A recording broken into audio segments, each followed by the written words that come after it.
Hello, good morning, नमस्कार, सत श्री अकाल।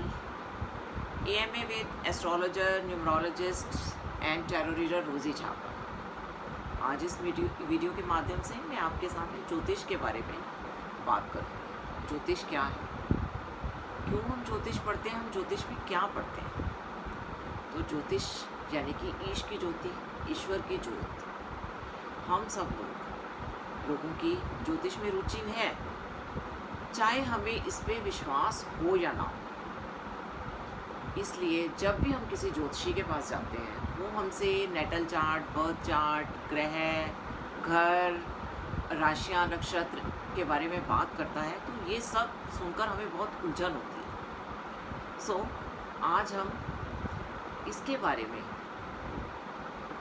घरों के बारे में, ग्रहों के बारे में, राशियों के बारे में चर्चा करेंगे, ताकि अगली बार जब भी आप ज्योतिष के लिए जाएं, ज्योतिषी के पास जाएं, तो आपको परेशानी ना हो। तो ज्योतिष में हम एक जन्म कुंडली यानी कि हॉरोस्कोप, जिसको हम हॉरोस्कोप बोलते हैं, इसका प्रयोग करते हैं।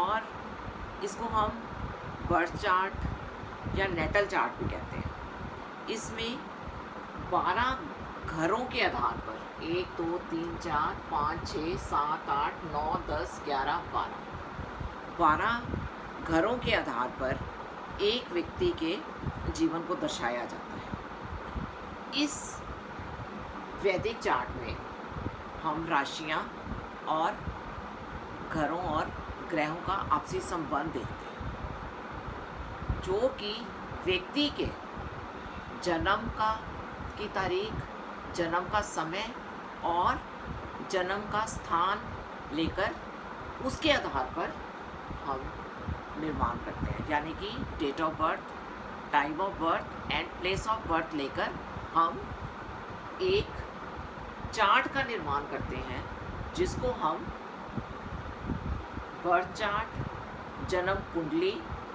या हॉरोस्कोप के नाम से जानते हैं। यदि हम देखें आज इस कुंडली में, सबसे पहले हम भावों को यानी कि घरों को यानी कि हाउसेस को, इसके बारे में पढ़ेंगे। आप समझिए कि यदि एक बिल्डर है, उस बिल्डर ने एक प्लॉट को खरीदा है, ज़मीन के टुकड़े को खरीदा है, और उस ज़मीन के टुकड़े को 12 घरों में तब्दील कर दिया है। जैसे अब ये एक घर है, एक पूरा बिल्डिंग है, जिसमें पहला घर, दूसरा घर, तीसरा घर, चौथा, पांचवा, छठा, सातवां, आठवां, 9वां, 10वां, 11वां और 12वां घर। पहला घर यानी कि तनु भाव, जिसमें जातक के स्वयं सेल्फ के बारे में बताते हैं। तनु यानी शरीर, उसके बारे में बताया जाता है। दूसरा घर धन भाव, यहाँ से जातक के धन के बारे में पता चलता है, कुटुंब के बारे में पता चलता है, उसकी पोजेशंस के बारे में पता चलता है। तीसरा घर भ्रातृभाव यानी कि यंगर सिबलिंग्स का घर, आपके पराक्रम का घर। और चौथा भाव मातृभाव यानी कि जातक के नेटिव के माता का घर, सुख स्थान, जातक का सुख स्थान जो है वो हमको चौथे घर से पता चलता है। अब हम चलते हैं 5वें घर की ओर। 5वां घर यानी कि संतान भाव यानी जातक की संतान के बारे में पता चलता है। जातक के पूर्व जन्म के कर्मों के बारे में पता चलता है, सीक्रेट लव अफेयर्स के बारे में पता चलता है, हॉबीज़ क्या हैं और जातक की नई सोच क्या है। इन सब चीज़ों का जो है हम 5th हाउस, जिसको हम संतान भाव के रूप में जानते हैं, से हमें ज्ञात होता है। छठा भाव जो है वो अरी भाव है। अरी भाव यानी कि शत्रु का घर, दुश्मन का घर, इससे आपको पता चलता है कि आपके दुश्मन छुपे हुए दुश्मन हैं या सामने से वार करने वाले हैं। लिटिगेशन, डेट यानी कि कोर्ट कचहरी, इन सब का पता हमें 6वें भाव से लगता है, छठे भाव से। और जो छठा भाव है इसको हम डिवोर्स का घर भी कहते हैं। सातवां घर यानी दारा भाव, यानी कि आपके स्पाउस का घर, आपकी पत्नी का घर या आपके पति का घर, और आपकी पार्टनरशिप, की पार्टनरशिप कैसे चलेगी, वो जो है हम 7वें घर से देखते हैं, जिसको हम दारा भाव, क्लात्रा भाव के नाम से जानते हैं। 8वां भाव आयु भाव, यानी कि जातक की आयु का पता चलता है। इससे आपको मेडिटेशन, अकल्ट साइंसेस और आपके इंश्योरेंस, इन सब के बारे में आपका 7वां भाव, और सबसे ऊपर क्रॉनिक डिजीज़ यानी कि लंबी बीमारियों के बारे में 8वां भाव बताता है।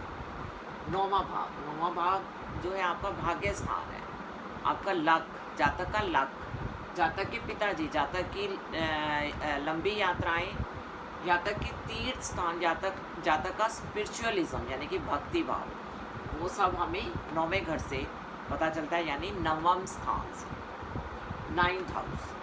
अब 10वां भाव, दशम भाव जो है वो आपका जातक का कर्म भाव है, प्रोफेशन हाउस। यहाँ से आपको जातक के व्यवसाय के बारे में पता चलता है, जातक की पदक, जातक की लाल बत्ती वाली गाड़ियाँ, फेम यानी प्रसिद्धि, ये सब 10वें भाव से हमें पता चलता है।